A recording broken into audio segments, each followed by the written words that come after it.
Here at Bridgeway, we believe that the best way to reach those disconnected from Jesus Christ is through church planting. And the optimal way for that to happen is through networking and partnerships. Churches that try to plant multiple churches on their own find themselves fighting an uphill battle.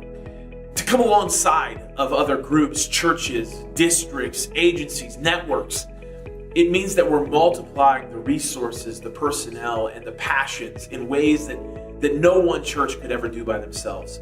As Bridgeway, we've been given this opportunity to partner. Our first partnership came with New Thing Network. And New Thing is an incredible international church planting network that seeks to resource and build relationships with churches that have a passion for replication and multiplication.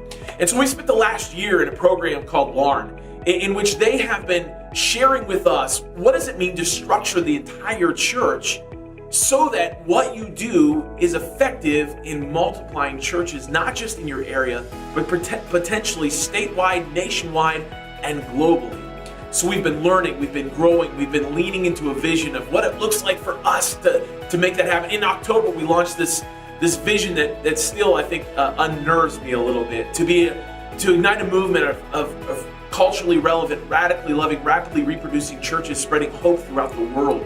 And as a part of that, to impact and influence 100 church plants locally, nationally, and globally. Over the course of the last few months, we've entered into a new partnership with the North Carolina District Church of the Nazarene. Under the visionary leadership of Greg Mason, their district superintendent, who was the pastor of Pekin First Church of the Nazarene when Bridgeway was planted, we've entered into this partnership where he's asked us to be the church plant residency site for the men and women that may want to plant churches in cities and communities all around North Carolina. We jumped at this opportunity. First, we love Greg, we love his visionary leadership, and second, we feel like this is what God has equipped us and designed us to do. And so this journey that we're beginning with North Carolina is we're gonna bring their leaders, their church planters, have them be a part of our team for 18 months. We're gonna invest in them. We're gonna give them the keys of the kingdom. Let them see all of what we do, how we do, make every bit of the resources of everything we do available to them. We're also going to help them develop their strategic plan so that when they head back to North Carolina, they can hit the ground running. Christian and Heather Sapp are going to be our first church plant residents from North Carolina. They're going to be planting in Raleigh, and we're so excited about what God wants to do with them. He's going to be the director of our community connections, and throughout that time, he's going to be preaching, growing, learning, developing a strategic plan, because we believe that God has a desire and a design and a purpose for this church in Raleigh, North Carolina, that's going to reach hundreds and thousands of people for Jesus Christ. So a lot of people have asked me about my salvation story. How did you come to know Jesus? I came to know Jesus at a church plant. The church plant was called Innovate Church. It was launched by Bridgeway Community Church, where my wife and I got involved in that and served in some different fields of ministry. After about a year, we rolled back in with Bridgeway, and we got an opportunity to serve with some amazing people. I got to serve in different ministry fields like tech and cafe. All that time, I was feeling this tug, like a calling to ministry, and I fought it, and I tried to run from it, and I tried to push away from it, and I battled that for 2 years. And finally, around August of 2016, I called Jeff and I said, man, we got to sit down. We have to talk. I can't take this anymore. And so we met for lunch, and I started to lay out to him what was on my heart. The calling I felt that God was placing in my life, and what that really was, I was going through at that moment.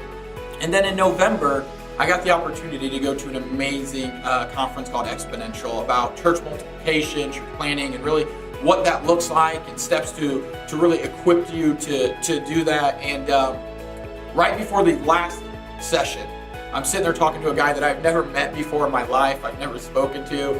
He was an awesome guy. We're striking up a conversation, and he said, so what's your calling? What are you going to do in ministry? And without even thinking about it, I just blurted out, church planning. And I had never named that, never spoke to that, but I just felt like, it was one of those things where it just came right out of my mouth, and I was like, did I really just say that? And so we go into the last session, and they're doing their speaking, and it was awesome, and then the band plays. And they offer an altar call for those who feel like God is calling you to church planting, to come forward, and that they will anoint you and pray over you. And I'm standing there and I'm just wrestling with this with God, that no, not right now. It's not my time. Not this time, God. I'm going to help with this, or I'm going to do this, but later, God, later.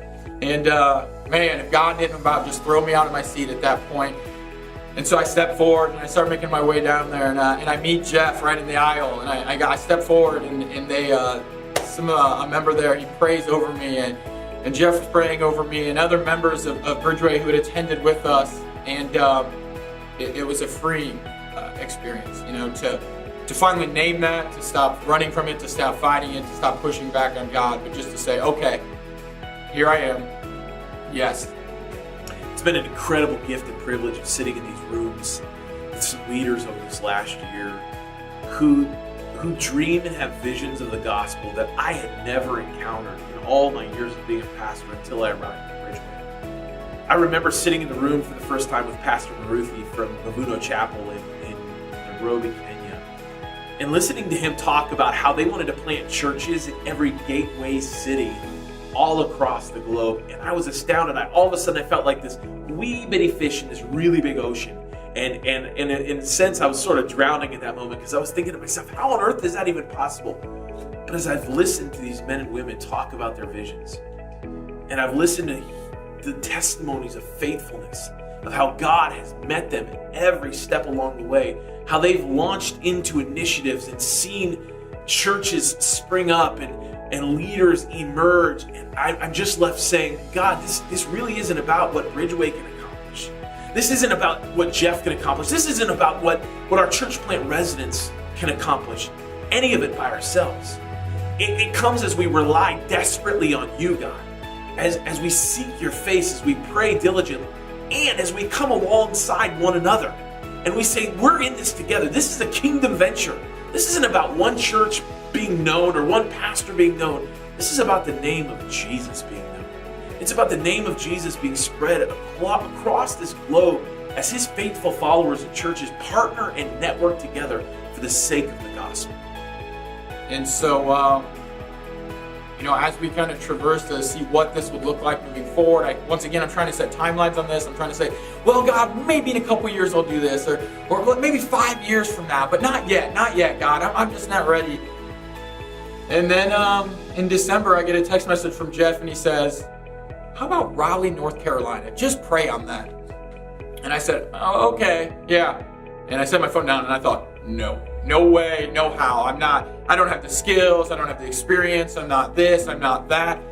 And I started thinking about, I could plant a church maybe in this location. It's close to my house, that would be convenient. Or maybe in the suburbs of Chicago. I love Chicago, maybe that would be comfortable. I could do that.